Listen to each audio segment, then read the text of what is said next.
Bismillahirrahmanirrahim. Assalamualaikum warahmatullahi wabarakatuh.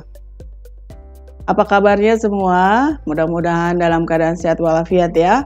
Mari kita mulai perkuliahan hari ini dengan sama-sama berdoa menurut agama dan kepercayaan kita masing-masing. Berdoa dipersilakan.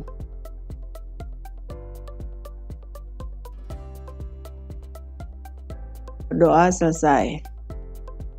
Baik Ananda semua, hari ini kita akan sama-sama belajar ya, melanjutkan materi minggu lalu ya, tentang penelitian Universitas Lampung di Krui, Pesisir Barat, dan pada hari ini kita akan mengenal Kabupaten Pesisir Barat ya. Jadi hari ini kita akan mengenal lebih dekat tentang Kabupaten Pesisir Barat. CPMK yang akan kita capai ya, mahasiswa dapat mengetahui tentang definisi Repong Damar, struktur dan fungsi dari Repong Damar, juga mengetahui bagaimana proses terbentuknya Repong Damar. Dan kemudian sub CPMK-nya, mahasiswa dapat menguraikan tentang Kabupaten Pesisir Barat sebagai habitat dari Repong Damar. Anda semua, Anda bisa lihat di sini ada peta pesisir barat ya. Anda bisa lihat ya, Kabupaten Pesisir Barat ini merupakan sebuah kabupaten termuda ya di Provinsi Lampung. Ya. Pesisir Barat ini adalah hasil pemekaran ya dari Kabupaten Lampung Barat. Ya. Jadi ingat-ingat, Lampung Barat mekar menjadi Pesisir Barat. Dan itu disahkan pada tanggal 25 Oktober tahun 2012. Sudah lahir belum? Sudah? Ya, baik. Ini adalah batas wilayahnya Ananda semua ya. Di bagian utara dia berbatasan dengan Bengkulu, Provinsi Bengkulu ya. Kemudian di bagian barat dia di bagian barat ya berbatasan dengan Samudra Hindia. Ya, kemudian di bagian timur ya berbatasan dengan Lampung Barat, ya, dan di bagian selatan berbatasan dengan Kabupaten Tanggamus. Ya.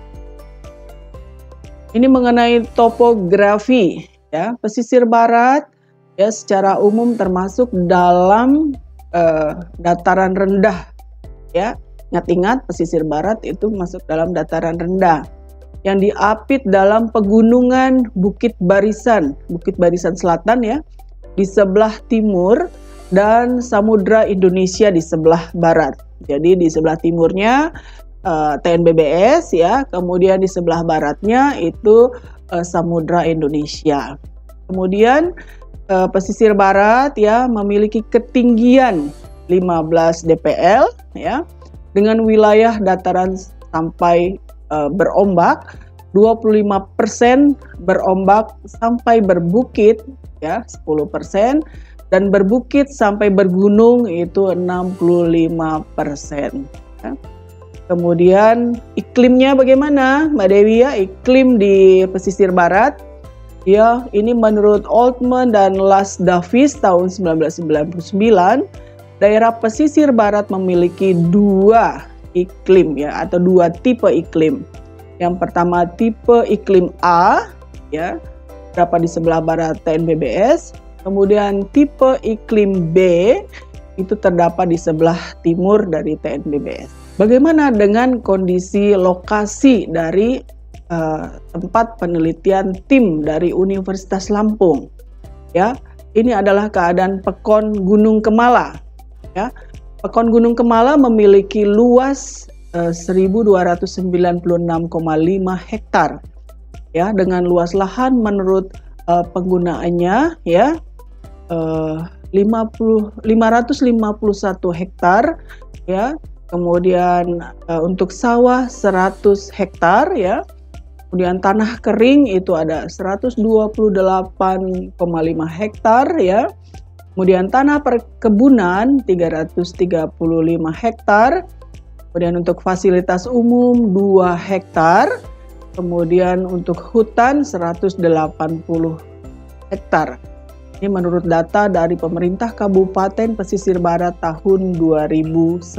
Dan ini adalah batasan dari Pekon Pahmungan ya. Pekon Gunung Kemala ya.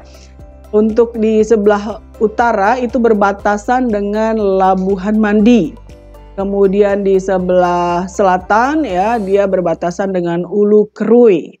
Kemudian di bagian timur ya dia berbatasan dengan Waikerui dan di sebelah barat berbatasan dengan Sukabaru. Dan ini kondisi sosial ekonomi masyarakat Pekon Gunung Kemala. Anda lihat pada tabel yang disajikan ya, ini di sini ada jenis-jenis pekerjaannya, kemudian berapa laki-laki, berapa perempuan ya, dan pekerjaan-pekerjaannya itu ada yang menjadi petani ya, kemudian ada yang menjadi pegawai negeri sipil atau PNS atau ASN ya sekarang, kemudian ada yang menjadi pengrajin industri rumah tangga, kemudian juga ada pedagang keliling. Kemudian ada pensiunan PNS, TNI, Polri, kemudian ada pengusaha kecil dan menengah, kemudian ada dukun kampung terlatih. Berarti di Gunung Kemala ini berdasarkan hasil survei yang dilakukan oleh tim Unila itu diperoleh 7 jenis pekerjaan yang dilakukan oleh masyarakat di Pekon Gunung Kemala. Nanda semua, ini iklim, topografi dan tanah ya. Untuk curah hujannya ya, untuk di Gunung Kemala ini 3.000 sampai 3.500 mm per tahun dengan jumlah hari hujan sebanyak 145 hari per tahun. Termasuk dalam zona agroklimatik A atau iklim dengan tipe A. Kemudian periode bulan basah selama 9 bulan berturut-turut masa kering. Dan musim hujan itu terjadi pada Desember sampai dengan Maret. Kemudian ini terkait dengan Desa Pahmungan. Kalau yang tadi kita Desa Gunung Kemala, sekarang kita akan mengenal tentang Desa Pahmungan ya. Desa Pahmungan atau kita sebut kalau di sana istilahnya Pekon ya. Pekon Pahmungan, Kecamatan Pesisir Tengah, Kabupaten Pesisir Barat. Ini Ananda semua untuk letaknya ya. Letak Pekon Pahmungan ini berada di Kecamatan Pesisir Tengah, Kabupaten Pesisir Barat ya. Dengan luas areal 2.600 hektar. Lumayan luas ya. Kemudian arealnya berlereng ya. Sekitar 2.500 hektar. Berarti sisanya cuma 100 ya yang tidak berlereng ya. Kemudian areal dominasi Damar Tua itu 1.500 hektar. Kemudian batas utara itu dengan Sungai Ngison, batas selatan dengan Sungai Mahnailuni. Kemudian batas barat ya dengan Desa Sukanegara Rawas dan batas timur itu dengan Taman Nasional Bukit Barisan Selatan. Kemudian untuk keadaan geografisnya, Anda semua untuk curah hujan ya, ingat-ingat curah hujan di Pekon Pahmungan ya antara 2.000 sampai 3.000 mm per tahun. Kemudian suhu udara rata-rata 25 derajat Celcius. Kemudian dengan amplitude kurang dari 2 derajat Celcius. Kelembapan relatif cukup tinggi, sekitar 84,3%.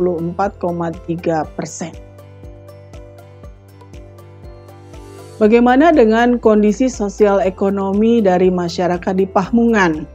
Ya, ini terdiri dari orang asli Kerui. Orang asli Kerui itu orang Lampung ya, suku Lampung ya, dan beragama Islam mayoritas. Dengan jumlah penduduk 977 jiwa, kemudian dengan jumlah kakak atau kepala keluarga 204, laki-laki 475 orang, dan perempuan 502 orang. Kemudian untuk penduduk usia produktif ya, kenapa Mbak ini perlu diketahui ya? Ya perlu ya, karena biasanya kalau penduduk usia produktif itu bisa dihitung untuk penelitian-penelitian tentang ekonomi sosial budaya ya. Ini terdapat 603 orang ya. Dan lulusan SMP sekitar 200 orang, SMA 185 dan perguruan tinggi 25. Jangan disangka ya, adik-adik semua, masyarakat di Kerui itu banyak yang berpendidikan ya. Di jurusan kita, di jurusan kehutanan itu ada mahasiswa kita yang berasal dari Kerui ya, mahasiswa S1. Kemudian sekarang itu ada mahasiswa S2, itu berasal juga dari Kerui ya. Jadi sudah sangat maju masyarakat di Kerui pesisir barat ini ya. Kemudian di Pahmungan ini baru ada satu sekolah dasar, belum ada SMP dan SMA. Dan fasilitasnya baru ada kantor kepala desa, satu masjid, satu musola, kemudian sarana transportasi dan jalanan beraspal. Bagaimana dengan jarak desa ke ibu kota pesisir tengah? Ya, dia sekitar 5 km begitu ya, atau sekitar 10 menit ya perjalanan dengan motor gitu. Kemudian kalau menuju ibu kota provinsi di kota Bandar Lampung itu sekitar 287 km.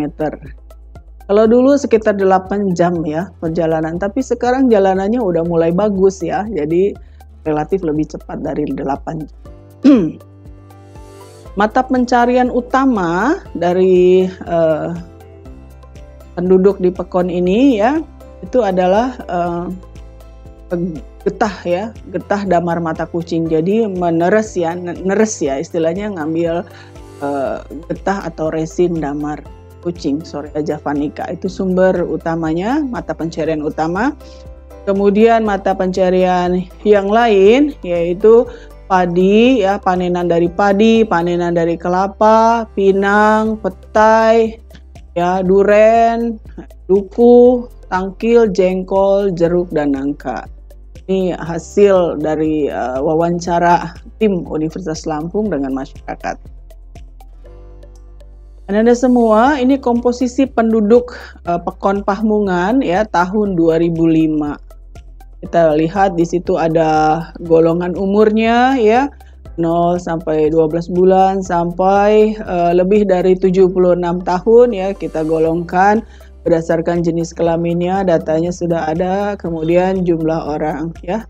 Totalnya adalah 977 data ya. Kemungkinan ini karena data ini sudah cukup lama, tentu saja ada perubahan-perubahan karena sekarang di 2021 jadi datanya udah lumayan berubah gitu, tapi mungkin ya relatif kurang lebih.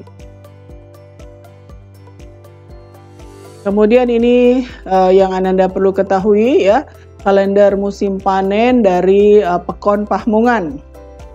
Ya. Jadi kalau getah damar atau resin damar Sorea javanica itu mereka melakukan pemanenan setiap bulan ya. Begitu mereka lihat posisinya sudah bening dan mengeras gitu, mereka tuh punya perhitungan tersendiri adik-adik ya. Kalau dilihat sudah bagus gitu, mereka baru panen. Tapi kalau masih agak lembek-lembek gitu, mereka akan tunggu beberapa saat lagi.